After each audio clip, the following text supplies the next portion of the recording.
saya terperangah karena melihat bahwa di bis itu orang begitu banyak, Pak. Iya. Penuh. Lalu di depan itu ada seorang, Iya. ya orang kita, orang Indonesia. Dia berbicara. Di dalam bis saya tidak dengar apa yang dia bicarakan. Tapi Iya. dari luar kan kelihatan, Pak.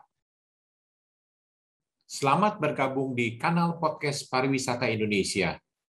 Kanal podcast yang mengulik mengenai pariwisata Indonesia, berbincang dengan para pelaku dan pakar, mendalami destinasi, aktivitas, dan bisnis pariwisata, membahas related issue yang sedang in mengenai pariwisata.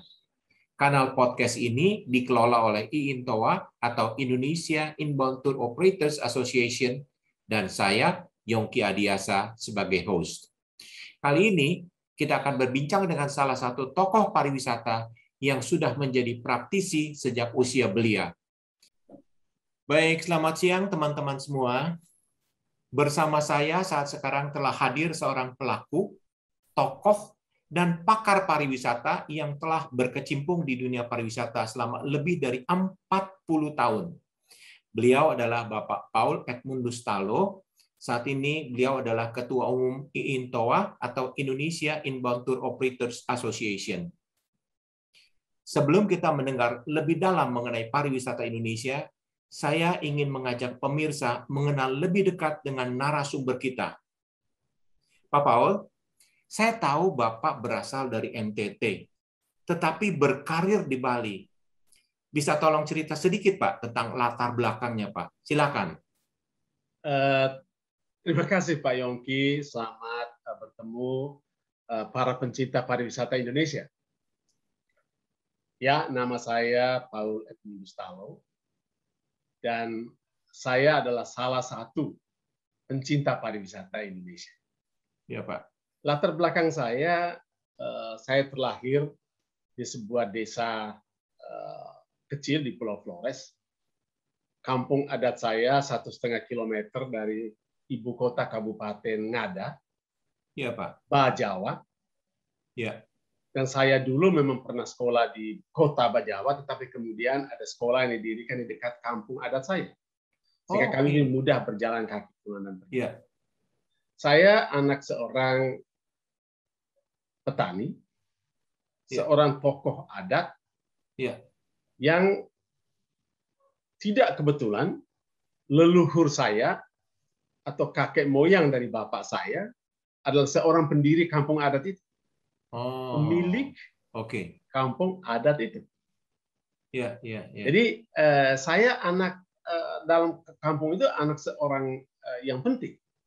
Ya, kira-kira raja kecil gitu, Pak, ya? Raja kecil, kalau di Sumba disebut raja, tetapi kami di Flores tidak disebut raja.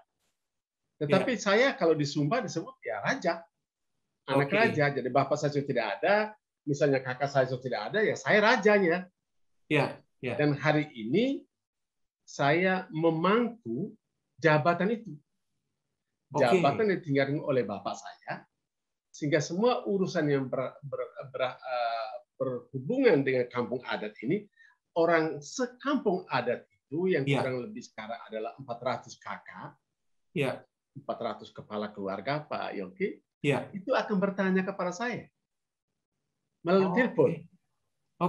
Dan kalau perlu saya harus pulang untuk mengurusi urusan-urusan yang berhubungan dengan adat istiadat.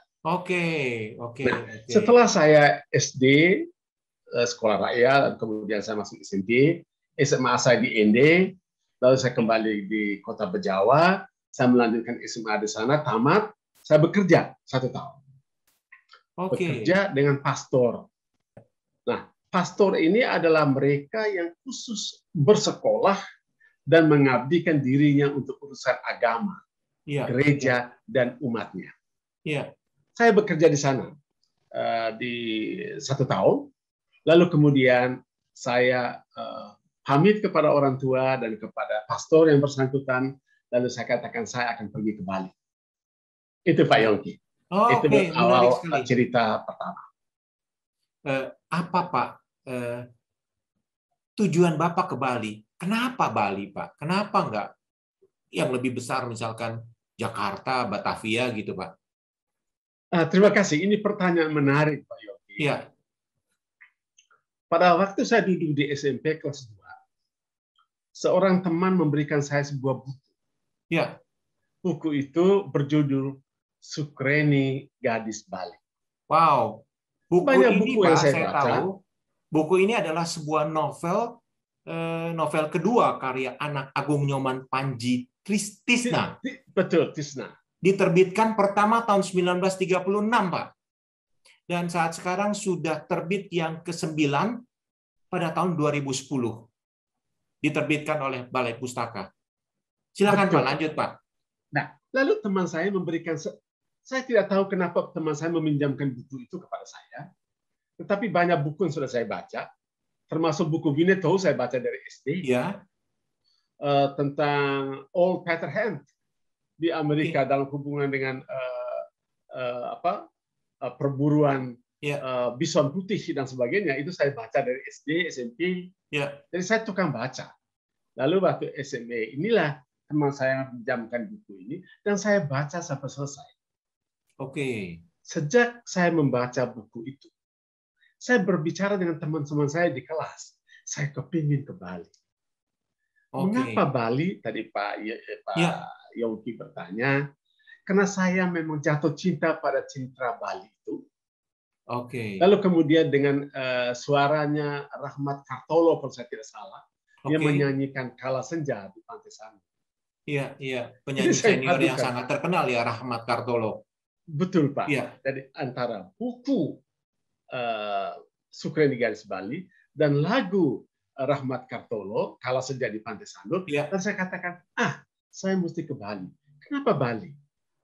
Keindahan Bali terpapar dalam buku ini. Oke.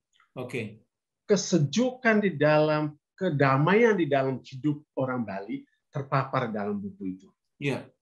Rumah-rumahnya dibuat dari pagar dengan pagar tanah liat, tanah. Lalu di atasnya ditutup dengan daun alang-alang. Lalu babi-babi dan anjing lari berkeliaran. Lalu bapak-bapak pulang dari sawah jam 10, mereka duduk-duduk di banjar sambil memegang ayam jago, mengelus-elus, dan di samping itu mereka minum tua dan bercengkrama. Saya membaca itu, kok indah sekali ya. Iya. Saya di kampung saya juga indah, tetapi kalau saya baca ini kok lebih bagus loh. Iya. Nah, kalau begitu saya kepingin ke sana. Oke. Juga di samping itu digambarkan bagaimana semua sawah-sawah itu juga ditumbuhi niur-niur, kelapa-kelapa yang daunnya melambai-lambai. Pada kampung saya dengan ketinggian 1.600 meter, itu tidak ada kelapa, Pak. Betul. Dan begitu membaca itu, dengan sawahnya di mana-mana ada sawah, sejauh mata memandang ada sawah. Loh, kok enak sekali. Lalu di sana saya tertarik, Pak. Lalu kemudian begitu tamat SMA, niat itu saya tetap tanamkan. Saya harus kembali. Memang cita-citanya sudah segitu kuat untuk menuju Bali, Pak ya? Betul sekali, Pak. Padahal belum tahu mau apa di Bali. Atau memang sudah belum tahu, Pak.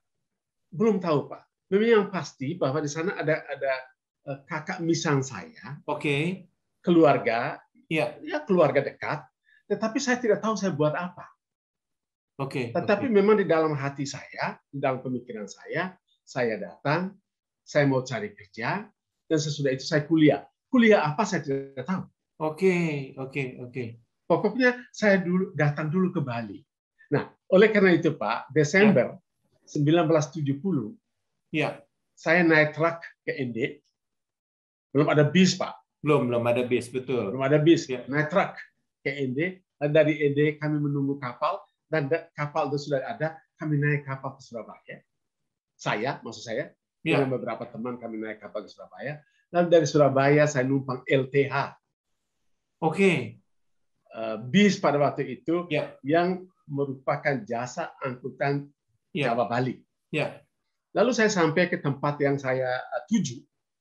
Dan hari pertama saya tiba, saya sudah membayangkan semua yang ada di buku itu ada di mata saya, Pak. Iya, iya. Jadi mata saya itu artinya rumah-rumah yang dibangun sederhana sepanjang jalan waktu itu di jalan Kayu Mas. Oke. Di Kayu Mas saya masuk cari keluarga saya. Lalu kemudian pagar-pagar rumah yang masih dibuat dari tanah dengan di atasnya ditutup alang-alang. Iya. Persis. Iya. Lalu babi-babi lari-lari. Persis, Pak. Itu persis dengan yang ditulis di buku Sukraini Gadis Bali itu ya, Pak ya? Panji Trisna sudah melukiskan dengan sangat-sangat tepat. Wah. Begitu Pak Yongki. Iya, betul, ya. Saya lupa Pak, sebelum saya berangkat, ya, seorang kenalan saya yang saya selalu panggil Om. Iya. Sampai hari ini saya panggil beliau Om. Beliau adalah seorang calon pastor yang kemudian gagal. Pada ketika itu masih calon pastor, beliau mengetahui bahwa saya akan datang ke Bali. Iya.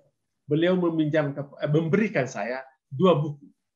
Satu buku dengan judul buku kecil How to Speak English.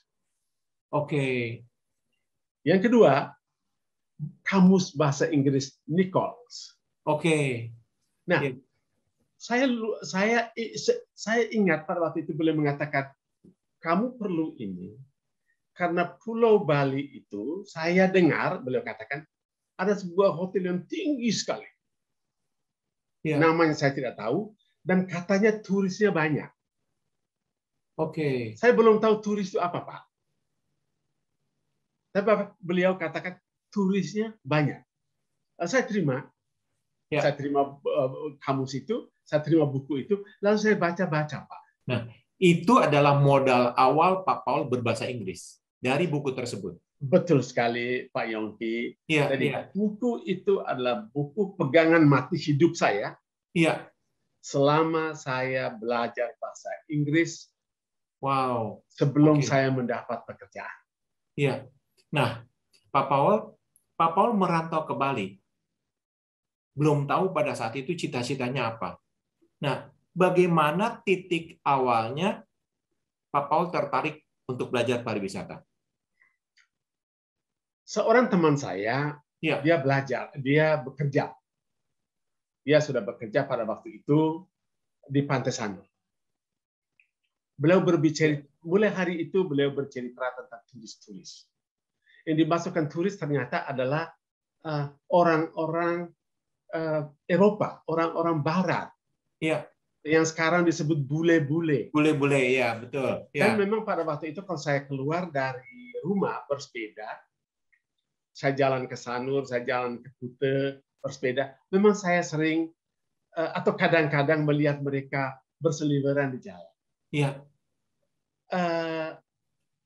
Kalau saya jalan dengan sepeda, yang paling utama saya nikmati atau yang ingin saya cari bukan turis itu, Pak.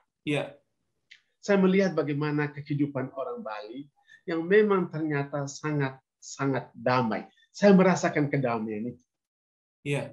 Bayangkan Pak Yongki, di Kota Denpasar, luasnya Kota Denpasar pada waktu itu hanya sampai pada jalan ujungnya Hasanuddin.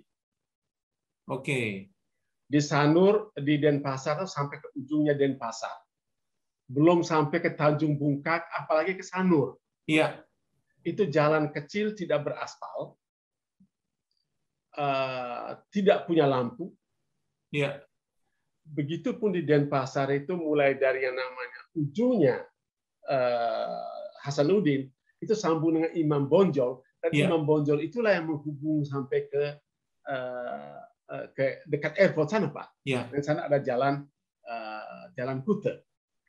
Sepanjang jalan itu kampung-kampung kiri kanan, kemudian hutan, lalu sepanjang jalan itu orang menjemur padi, Pak.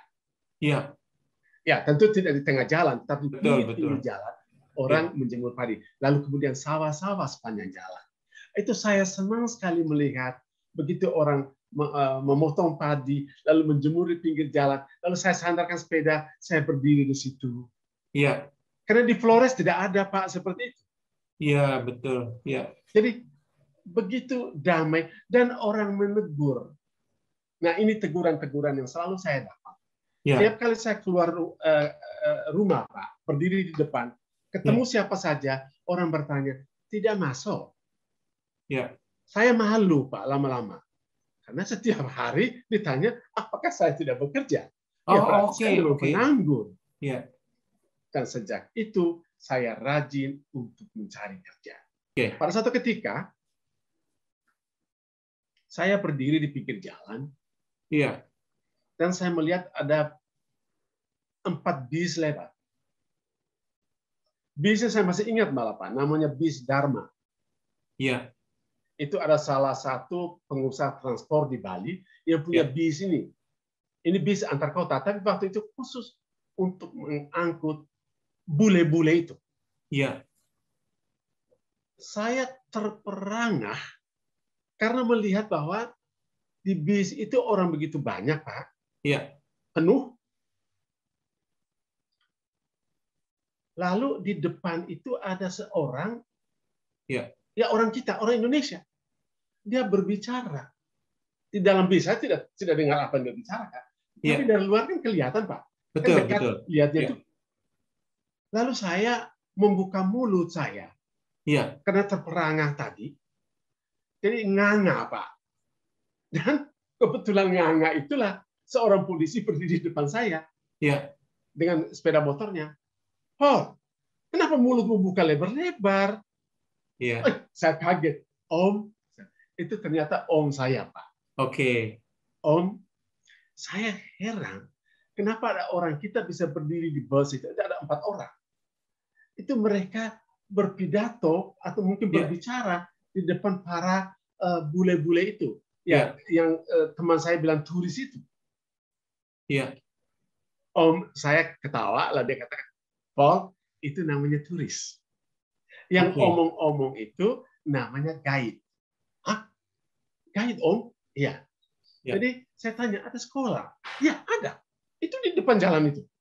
Namanya Jalan Melati. Iya.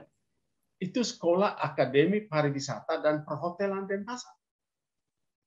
Oke. Om, saya mau sekolah di situ, Om. Lalu saya pulang ke rumah, saya tambah giat belajar lagi. Lalu pada suatu ketika, Om ini juga mendapatkan saya pekerjaan di sebuah restoran di Pantai Sanur. Restoran ini tidak kebetulan, memang kelasnya kelas internasional, melayani lebih banyak turis daripada orang Indonesia. Orang asing lebih banyak. Orang asing semua yang paling banyak. Iya. Dan ketika saya masuk, restoran ini baru dibuka. Ketika saya masuk, ternyata dengan bahasa Inggris saya, dengan buku How to Speak English yang potong-potong tadi, itu menjadi modal yang paling diandalkan di restoran itu. Iya. Gitu, Pak Yogi. Jadi karir dari Pak Paul di dunia pariwisata itu berawal dari restoran tersebut. Betul sekali, Pak. Dan saya masih ingat tanggalnya, 29 April 1971 saya bekerja sebagai pelayan di restoran. Saya pernah dengar Pak Paul punya cerita yang lucu mengenai bahasa Inggris di restoran tersebut, Pak. Iya. Terima kasih, Pak Yongki mengingatkan saya. Saya suka bercerita yang lucu-lucu ini kepada semua teman-teman saya, termasuk Pak Yongki itu. Iya. Ketika teman-teman saya kalau lihat bule, teman-teman waiter nih, kalau lihat bule, itu mereka dorong saya. Paul, maju. Paul, maju. Lalu saya katakan, hi, good evening, how are you? Nah, gitu. Lalu mulai menawarkan menu, Pak. What would you like to eat? Wah, lalu mereka pesan, mereka lihat saya senyum-senyum. Ya, karena bahasa Inggrisnya kan kelihatan sekali kalau lagi belajar, Pak. Iya. Jadi mereka lihat menu, oke. Mereka pesan makan, saya pergi. Begitu saya lihat birnya semua hampir habis, saya datang lagi, Pak. Would you like to add beer? Ya, mereka lihat. What? Excuse me? Would you like to add beer? Add beer. Kan add itu artinya tambah, Pak, di kamus. Iya. Jadi saya kan pulang mesti belajar di kamus terus, sudah kamus dan om saya kasih tadi, Pak. Add, menambah, add. No. Okay. You can use this. would you like to have more beer instead of using egg? Oh, thank you. Would you like to have more beer? Yes, that's nice. Gitu, Pak. Jadi dengan cara itu saya belajar dari ketidaktahuan saya menjadi belajar pelan-pelan untuk bisa mengerti. Akhirnya secara natural belajarnya, Pak, ya. Jadi langsung on the spot, langsung dipraktek di lapangan, mendapatkan ilmu juga. Betul, Pak. Orang pandai bilang learning by doing. Ya. Dari sana bulan Januari 1972, saya mendaftarkan diri di Akademi Pariwisata dan Pasar. Saya mahasiswa, Pak. Oke, mahasiswa pariwisata. Mahasiswa pariwisata. Bos saya dengar. Saya kan diam-diam, Pak. Ya. Bos saya dengar bahwa, Paul, kamu ternyata kuliah ya. Iya, Pak, saya sambil kuliah. Bagus, kamu teruskan kuliah karena bulan Juli nanti kita akan membuka hotel di selatan. Oke. Kamu akan kerja di sana. Kamu adalah orang yang akan diandalkan di sana. Wah, terima kasih, Pak. Lalu kemudian saya dipekerjakan di hotel itu, Pak, bulan Juli. Dan di sini muncul lagi seperti biasa, saya memang diandalkan, tapi kali ini bukan oleh teman-teman, Pak. Tapi oleh bos saya mengandalkan saya sebagai orang yang paling depan. Suami istri ini menempatkan saya sebagai manajer front office. Wow. Dari 28 kamar hotel. Dia bangun dulu 7 kamar, kemudian diekstensi lagi, ditambah-tambah dan seterusnya. Beliau, Bapak Syahrum Yahya, almarhum, nama ini saya catat dengan, kalau bilang dengan tinta emas, kalau ada emas saya catat benar-benar ya tinta emas. Beliau sangat berjasa untuk hidup saya. Iya. Beliau menjadikan saya front office manager tadi, dan saya bertugas di sana dengan gagah, pakai dasi, Pak, setiap hari. Wow. Dan Masih semua orang datang, semua berbahasa Inggris, pakai dasi. Iya, Pak. Pakai bahasa Inggris, Pak. Ya. Dan memang di situ jadinya saya yang paling, ya dalam tanda kutip, paling top lah. Paling mumpuni. Iya, paling mumpuni. Walaupun jatuh bangun, tapi sikap. Gitu, Pak.